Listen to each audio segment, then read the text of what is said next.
চাবুক দিয়ে পেটানো হতো। আল ইমাম আল আযম আবু হানিফা আলাইহি রাহমা, ওনাকে কারাবন্দী করা হয়েছিল।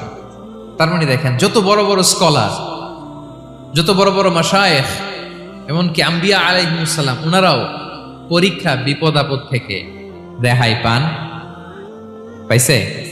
তাহলে আপনি আর আমি পাবো? বলেন তো। তাহলে এটা আমাদের ব্রেইনে গেঁথে নিতে হবে যে জীবন মানেই এখানে বিপদ থাকবে, পরীক্ষা থাকবে, স্ট্রাগল করে করে আমাকে আগাতে হবে।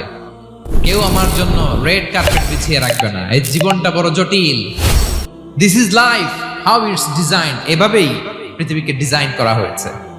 এখানে বিপদ আছে, কষ্ট আছে। এই পরীক্ষা দিয়ে দিয়ে আপনাকে উত্তীর্ণ হতে হবে। বুঝতে পেরেছেন প্রিয় ভাইরা?